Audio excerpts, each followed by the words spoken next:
Hello et bienvenue sur Éclaire ton bise, le podcast qui t'aide à gagner en clarté et à mettre ton bise en avant.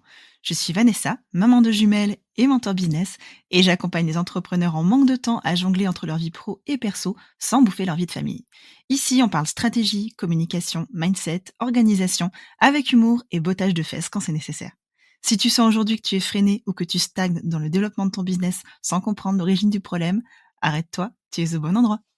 Hello et bienvenue sur Éclaire ton bise. Je suis ravie de t'accueillir pour ce nouvel épisode, comme à chaque fois, mais aujourd'hui particulièrement puisqu'on va parler d'un sujet qui est assez, récurrent en ce moment dans l'entrepreneuriat, c'est-à-dire comment rester motivé lorsqu'on ne voit pas les résultats espérés arriver, comment garder confiance en soi, comment rester motivé quand les résultats tardent à venir.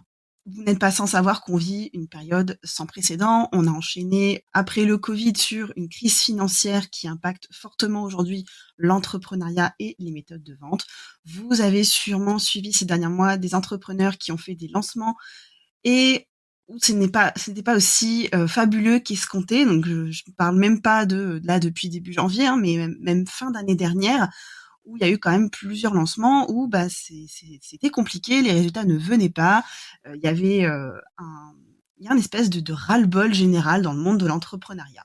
Les méthodes de vente qui fonctionnaient avant n'ont plus autant d'impact. Et vraiment, voilà, ce sentiment de ras-le-bol, de je vois les mêmes méthodes et les mêmes programmes partout, tout le monde fait comme un tel, une telle, etc. Si tu te retrouves dans ce que je viens de dire, cet épisode d'Éclaire ton bise est spécialement dédié à toi. Si tu es une entrepreneur du coup qui stagne, qui a besoin de conseils, qui veut rester motivé, qui veut poursuivre son rêve entrepreneurial et qui n'a pas envie de tomber dans le travers de oh mon Dieu, c'est la crise et je ne vais plus rien vendre. Il va falloir que je retourne dans le salariat. Je vais commencer par te dire que la première chose à garder en tête, c'est que Rome ne s'est pas construite en un jour.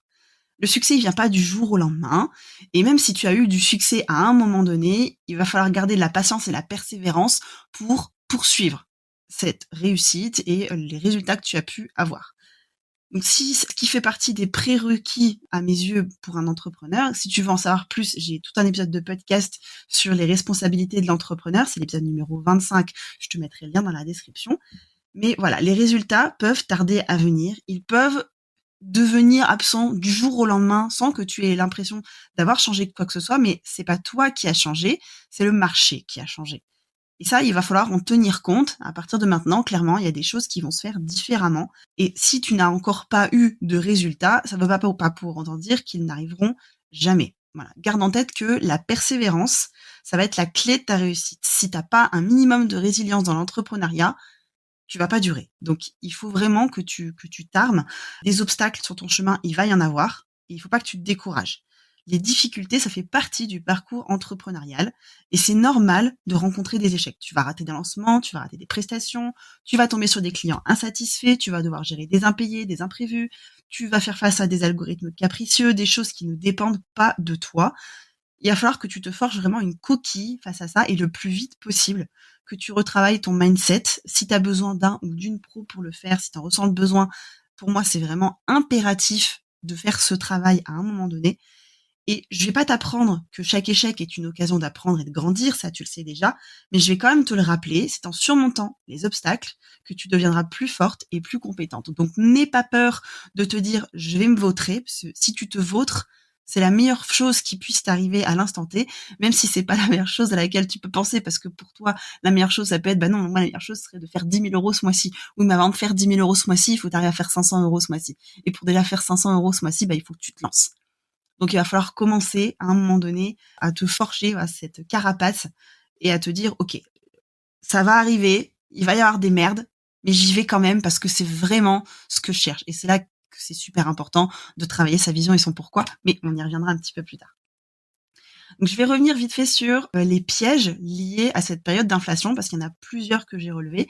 Le premier piège, ça va être du coup la peur de l'échec. Tu vas te mettre en recul, tu vas procrastiner, tu vas t'auto-saboter.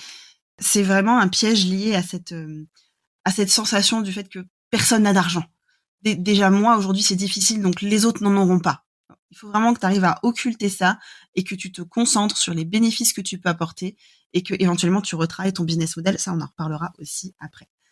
Le deuxième piège, ça va être le rapport à l'argent. C'est un sujet hyper important à travailler quand on entreprend. Il faut vraiment avoir un bon mindset par rapport à l'argent pour éviter la peur de manquer, ce qui est certainement quelque chose qui arrive à tous les entrepreneurs. À un moment donné, on se dit: «Oh, mais j'ai plus de parachute derrière. Si je fais pas X euros ce mois-ci, à la fin du mois, je vais même pas pouvoir manger des pâtes et je vais peut-être pas pouvoir nourrir mes enfants et ça va être la catastrophe, etc.» Donc oui, c'est grave, oui, ça prend la tête et oui, c'est gênant au quotidien et ça met une charge sur les épaules qui est hyper importante. Mais là encore, il faut vraiment se forger une carapace face à ça. Et si tu as besoin de retravailler ton rapport à l'argent, trouve quelqu'un pour t'y accompagner, même sur des contenus gratuits. Il y a des podcasts qui existent qui sont très bien pour ça. Voilà, c'est un sujet qui est hyper important à travailler dans l'entrepreneuriat et typiquement, particulièrement pendant cette période d'inflation. Le troisième risque, ça va être la comparaison. Tu vas avoir une peur accrue de faire moins bien que la concurrence. Tu vas te retrouver dans une paranoïa du elle ou lui ils vont me copier. Et le gros risque, ça va être de se dire: «Oh, mais oui, mais si elle a raté, je vais rater aussi.» Et l'autre risque, ça va être: «Ah bah, si elle a réussi, je vais forcément rater parce qu'elle a pris toutes les parts du marché.» Donc il faut vraiment encore une fois, se faire une carapace par rapport à ça. Je vais beaucoup dire carapace, j'ai l'impression, dans cet épisode. Et le quatrième risque, qui est pas évident de prime abord, mais c'est l'excès de confiance, puisque tu vas tout dire que «Ah, ça a fonctionné comme ça, alors je vais rien changer, je vais faire exactement pareil.» Oui, mais non. Le monde de l'entrepreneuriat a changé. Donc, si tu fais la même chose alors que lui a changé, que les gens qui ont l'habitude maintenant de ce système de je fais des masterclass, de j'ai un freebie, de la création de contenu, etc. Ils ont l'habitude qu'à la fin, on nous vende un truc et donc il commence à y avoir même moins de présence pendant ces types d'événements-là. Donc voilà, ne pas tomber dans cet excès de confiance où tu te dis: «Non, non, mais moi, ça marchait comme ça avant, donc je vais rien changer vu que ça marchait, c'est bon, je continue comme ça.» Les risques liés à ces pièges, ça va être, de perdre confiance, parce que tu vas te dire que de toute façon, ça va pas fonctionner, donc ça sert à rien d'y aller. Le deuxième risque, c'est éventuellement la baisse de ton chiffre d'affaires et éventuellement la nécessité de reprendre un job alimentaire. Et le dernier risque, et pas des moindres, c'est le manque de recul. Tu vas prendre des décisions irrationnelles liées à tes émotions et non pas à des choses factuelles comme les statistiques. Ça aussi, on en reparlera après. Et tu vas adopter des stratégies qui sont pas adaptées parce que tu vas te dire: «Ah, bah oui, mais non, moi, ce que je fais là, ça marche pas, donc je vais faire comme machin parce que elle, ça marche.» C'est pas comme ça qu'il faut que tu penses. Et il faut vraiment que tu arrives à prendre du recul sur ta situation. Et c'est pas évident à faire tout seul, on est d'accord. Mais là aussi, je vais pouvoir te proposer des petites choses tout à l'heure. Mais alors du coup, comment faire? Donc la première chose, la toute première chose à faire, ça va être de reprendre les bases, les fondations de ton business. C'est quoi ta vision et ton pourquoi? C'est quoi tes objectifs? C'est quoi ton business model? Est-ce que tu as déjà réfléchi au business model que tu avais et à celui qui pourrait peut-être mieux fonctionner pour toi? Est-ce que tu emploies un business model qui est adapté à ta vision? Ton positionnement, est-ce que je m'adresse vraiment à la bonne personne et de la bonne manière? Est-ce que je touche la bonne cible? Ton client idéal, bien entendu, ça va avec. Et de ton client idéal découle l'image de marque et les offres. Parce que oui, on travaille ses offres après avoir travaillé son client idéal, pas avant. C'est une grosse erreur que vous êtes nombreuses à faire, mais on commence par le client idéal et après, on définit une offre qui lui correspond. Ensuite, on va faire simple. Je t'invite à prendre une feuille de papier. Là, maintenant, tout de suite. Voilà, prends une feuille de papier, prends un stylo. Si tu peux pas, note le timing de cet épisode. On est à peu près à 8-9 minutes. Et reviens sur les questions quand tu auras un peu de temps. Et demande-toi, qu'est-ce qui fonctionne aujourd'hui? Qu'est-ce qui me plaît? Qu'est-ce qui ne me plaît pas dans ce que je fais aujourd'hui? Qu'est-ce que je peux ou qu'est-ce que je veux faire différemment? Quelle solution immédiate est-ce que je peux apporter à mon audience là, tout de suite, maintenant? Qui suis-je et qu'est-ce qui me ressemble vraiment? Parmi tout ce que je fais, est-ce que tout ce que je fais, c'est moi? Est-ce qu'il y a moi dans tout ce que je fais? Là aussi, j'ai un épisode de podcast qui s'appelle 4 moyens de mieux se connaître pour mieux entreprendre. Je te mettrai le lien dans l'épisode. Et ensuite, on va faire une seule offre, une seule cible, un seul réseau, un seul mentor, un seul outil de gestion, une seule stratégie. Quoi? Parce que si tu te concentres sur une seule offre, tu vas avoir un discours qui sera bien plus léché et surtout ton audience va être habituée à cette offre. Donc ils vont être habitués à ne voir que ça chez toi. Ils sauront que tu es spécialisé là-dedans et ils auront potentiellement plus aussi de chances d'entendre parler de ton discours sur cette offre-là et donc de ne pas s'en sentir noyé parce que tu parles de 15 trucs en même temps. Une seule cible, je vais pas te faire un dessin, mais plus ta cible sera précise, plus ce sera simple pour elle de se reconnaître et de savoir que tu ne parles qu'à elle et que donc elle a envie de travailler avec toi. Un seul réseau pour éviter de t'éparpiller. Un seul mentor pour la même raison, parce que quand on a plusieurs mentors, qu'on écoute plusieurs personnes, on se retrouve à avoir différents sons de cloche et à s'éparpiller parce qu'on n'a pas les mêmes idées, les mêmes stratégies, il n'y a pas les mêmes choses qui sont répercutées, et puis il y en a peut-être un qui dit A et l'autre qui dit B, l'autre qui dit noir, l'autre qui dit blanc, et on se retrouve à être perdu et à plus savoir quoi faire. Donc, concentre-toi sur un seul mentor, moi ou pas. Si c'est pas moi, je t'en voudrais pas, enfin un petit peu quand même, mais pas trop. Mais voilà, un seul mentor.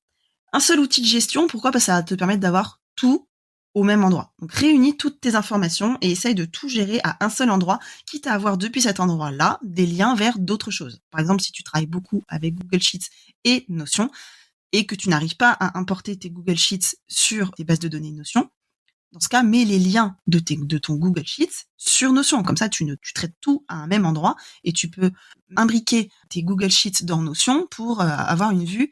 Et je sais même pas si tu peux même pas les modifier depuis la vue imbriquée. Je suis pas sûre, mais il me semble. Et une seule stratégie, justement là aussi, pour éviter de t'éparpiller, on va essayer de faire le plus simple possible et on choisit qu'une seule chose. Alors maintenant qu'on sait comment faire simple, comment renforcer sa confiance en soi pour garder la motivation? On va commencer par chercher des résultats immédiats. Qu'est-ce que je peux proposer aujourd'hui qui ne va pas nécessiter des heures de préparation, aussi bien en communication qu'en création de contenu? Parce que là, faut créer le contenu en fonction de ce que tu veux faire. Donc si aujourd'hui tu te dis ah mais je vais créer une grosse formation avec un gros format d'accompagnement machin, mais que ça te prend déjà 3 mois à préparer alors que tu cherches des résultats là tout de suite maintenant immédiatement, c'est pas le bon plan Martine. Hein. Vraiment c'est pas le bon plan. Va falloir que tu trouves autre chose. Donc voilà, donc essayer de proposer une solution aujourd'hui, un truc immédiat. Donc ça peut être un freebie, ça peut être une séance d'accompagnement à l'unité, ça peut être une mini formation, ça peut être un tuto, ça peut être une mini vidéo, ça peut être ouais, il y a plein de choses que tu peux proposer de manière immédiate à ton audience qui va vraiment pouvoir l'aider. Ça peut être un petit atelier, des choses comme ça. Moi, c'est la raison pour laquelle j'ai décidé de reproposer mes sessions stratégiques à l'unité. J'ai beaucoup de demandes d'accompagnement, mais beaucoup de gens qui me disent j'ai pas les moyens, ça me demande un trop gros investissement, j'ai pas le temps, etc. Ce que je conçois, mais ils veulent quand même avoir des résultats, ils ont quand même besoin d'aide là, tout de suite, maintenant. Donc, je leur propose des sessions stratégiques à l'unité, avec ou sans suivi sur WhatsApp par la suite. C'est pas le sujet de l'épisode, mais tu retrouveras le lien dans la description de l'épisode aussi.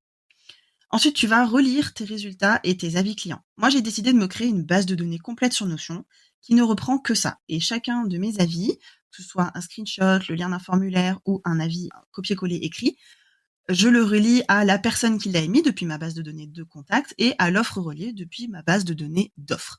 Comme ça, que je sois sur mes offres, sur mes contacts ou sur mes avis clients, je sais qu'est-ce qui a été dit sur quelle offre par quel client, quand, et je peux travailler dessus en me disant, OK, je fais un filtre sur tous mes avis par rapport à mes sessions stratégiques. Qu'est-ce qui marche pas? Qu'est-ce que je peux appliquer sur mes sessions stratégiques aujourd'hui? La quatrième chose que tu peux faire pour renforcer ta confiance en toi et garder ta motivation, c'est bête à dire, hein, on n'y pense jamais, mais prendre soin de toi. Prends soin de toi physiquement et mentalement. Ça permet de rester motivé et efficace. Donc, va prendre l'air, fais du sport, médite, lis un livre, fais un sudoku, sors un mot croisé, mais sors-toi la tête du guidon et essaye d'autres choses. Tu peux aussi essayer le breathwork, on en a parlé avec Julie Lactitavi dans un épisode il y a quelques semaines. Je te mettrai le lien dans la description aussi. Mais voilà, prendre soin de toi, c'est un impératif. Ça permet vraiment de prendre du recul, d'aérer son esprit, de trouver de nouvelles idées et de pas se renfermer dans ses pensées limitantes. Tu peux aussi écouter des témoignages de personnes comme toi. Donc, pour ça, tu as tous les épisodes de l'Instant Loose. Tu peux trouver une communauté si tu en fais partie, une communauté sur Slack, sur Facebook, sur, je sais pas, sur WhatsApp, n'importe quelle communauté dont tu ferais déjà partie. Si tu as besoin d'écouter des témoignages, tu peux certainement trouver des personnes qui ont vécu la même chose que toi et parler peut-être de ta situation aujourd'hui et trouver des personnes qui vont avoir des conseils à t'apporter par rapport à ce que tu vis. Et tu as également l'option de la pause déj, dont je vais te reparler dans quelques minutes. Le dernier point, ça va être de ne pas rester seul. Ça va avec les témoignages, je trouve, mais c'est un autre point quand même, puisque je relèverai jamais assez le point, mais avoir des business friends, parler à des personnes qui comprennent ce que vous vivez, ça a une importance extrême quand on est entrepreneur. Moi, vraiment, hein, je suis pas la seule, je le sais. ça a tout changé à partir du moment où j'ai vraiment eu un réseau de personnes qui comprenaient ce que je vivais et qui étaient capables de me dire: «OK, mais attends, prends du recul, rends-toi compte, tu as déjà fait tout ça, c'est énorme» ou «Mais attends, tu me dis ça, mais ça correspond pas à ce que tu voulais faire la semaine dernière. Du coup, qu'est-ce que tu veux faire exactement? Tu as changé d'avis entre-temps?»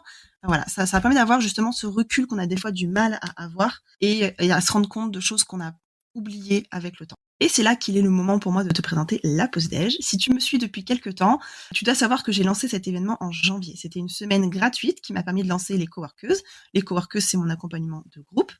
Et cet événement a énormément plu. En fait, pendant une semaine, on s'est retrouvés tous les midis à la pause déj pour faire, il y avait des études de cas, il y avait des petits exercices de réseautage, il y avait un peu de FAQ.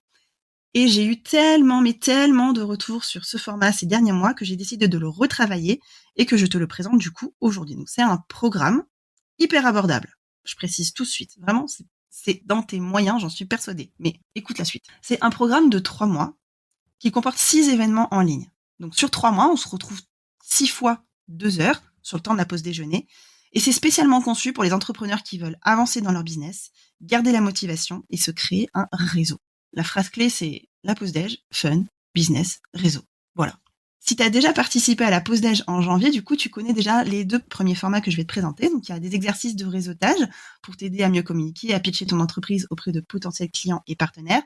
La grosse différence avec la pause déj de janvier, c'est que ça va être un exercice de réseautage sur 2 heures. Donc, en 2 heures, tu vas vraiment pouvoir apprendre à connaître des personnes. Donc, ce sera des petits groupes, peu importe le nombre de personnes qu'on sera dans la pause déj pour l'exercice de réseautage. Je ferai des petits groupes dans des petites salles de 4-5 personnes maximum. Et je vais vraiment vous donner des pistes pour apprendre à vous pitcher. Il y aura des exercices en amont. On fera une petite demi-heure d'exercice. Et après, pendant une demi-heure, vous allez pouvoir vous pitcher et changer de salle pour parler avec d'autres personnes si vous avez terminé entre-temps. Le deuxième format que tu connais déjà si tu as participé en janvier, c'est les études de cas. Les études de cas, c'est quoi? C'est les participantes qui sont volontaires m'envoient un format sur lequel elles veulent un retour. Donc ça peut être une page de vente, ça peut être un freebie, ça peut être un email, ça peut être leur page de site web, ça peut être leur feed Instagram, ça peut être leur identité visuelle. Et moi, comme les personnes qui seront dans la pause déj, on va pouvoir l'aider à prendre du recul et lui donner un vrai avis sur ce que tu as fait. OK, ben là, tu as écrit ça, mais moi, j'aurais préféré que tu mettes un truc comme ça. Ça, c'est pas assez précis. Attention, là, tu dis ça, mais en dessous, tu dis ça, c'est pas très cohérent. Ou tes couleurs, elles font penser à telle et telle émotion, alors que toi, tu veux faire ressentir telle et telle chose. Donc peut-être que c'est pas très adapté, qu'il faut que tu retravailles cette partie. Voilà, l'idée, c'est vraiment d'avoir un recul, des retours pertinents sur ce que tu as déjà fait. Et tout ça, c'est sur 2 heures. Donc, il y aura potentiellement beaucoup d'études de cas sur 2 heures. Et j'espère avoir l'occasion, du coup, comme il y aura 2 études de cas, de traiter un contenu pour chaque personne qui sera présente dans la pause déj. Si c'est pas le cas, ce sera un tirage au sort et je ferai en sorte de travailler des éléments vraiment différents pour que ça apporte quelque chose à tout le monde. Et les 2 formats qui s'ajoutent à ces 2 formats-là qui existaient en janvier, ça va être un atelier d'1 heure, plus 1 heure de pratique et FAQ.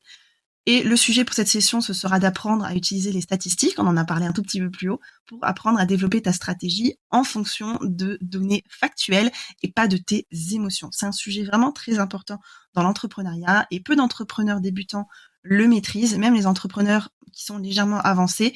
À un moment donné, quand tu arrives à un plafond de verre, c'est en général parce que tu maîtrises pas tes chiffres et tu n'arrives pas à prendre des décisions en fonction et tu n'arrives pas à adapter ton contenu, adapter ta stratégie, adapter ton quotidien en fonction de ces chiffres-là. Donc, on va faire un atelier de 1 heure sur ce sujet-là.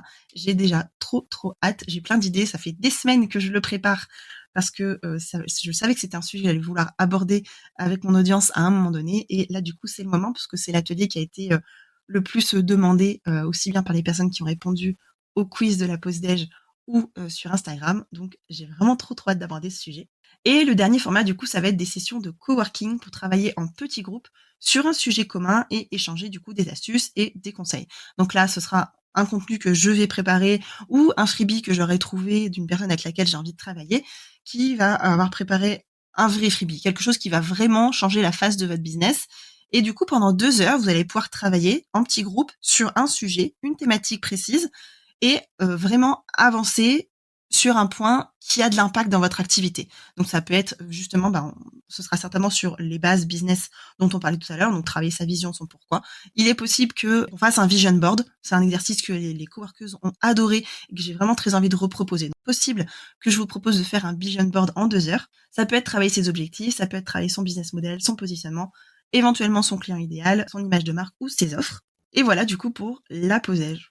Je sais pas si ça s'entend à ma voix, moi je suis hyper enjaillée par ce format. J'ai vraiment trop hâte. J'ai déjà accueilli, elles sont déjà 5. Le panier a été ouvert hier, elles sont déjà 5 dans la pause déj et j'ai vraiment hyper hâte d'accueillir les autres personnes. J'ouvre officiellement le panier sur Instagram aujourd'hui et par email. Donc il y a des chances que ça bouge aujourd'hui et j'enregistre ça, on est vendredi 14 avril. Donc il y a des chances que ça ait changé d'ici à ce que vous écoutiez cet épisode. En tout cas, moi, je suis convaincue que la pause déj, c'est un format qui va t'aider à rester motivé et à avancer pour de vrai dans ton entreprise et à te créer un réseau, parce que du coup, tu vas passer 3 mois avec des personnes et où tu vas potentiellement passer 2 heures pendant sur tous les 15 jours avec elles. Et si t'es pas sûr que ce soit un format pour toi, j'ai préparé un petit quiz qui va nous permettre à toi comme à moi de s'assurer que ce format est fait pour toi, parce que moi je tiens à avoir dans cet événement des personnes que je pourrais vraiment aider et qui pourront bénéficier de mes conseils et des différents formats du programme. Tu retrouveras le lien de ce quiz dans la description de l'épisode. Voilà pour le sujet, comment rester motivé quand on est en période d'inflation et que du coup les résultats n'arrivent pas ou sont absents ou tardent à arriver ou ne sont plus là. Parce que c'est possible aussi que ce soit quelque chose qui t'arrive. J'espère du coup que cet épisode t'a plu. Si c'est le cas, j'aimerais beaucoup recevoir ton retour sur Instagram ou que tu me laisses un petit message, un avis sur le podcast, que ce soit sur Apple Podcast ou sur Spotify. Je te souhaite une excellente journée, une très belle fin de semaine et on se retrouve la semaine prochaine pour un prochain épisode d'Éclaire ton bise.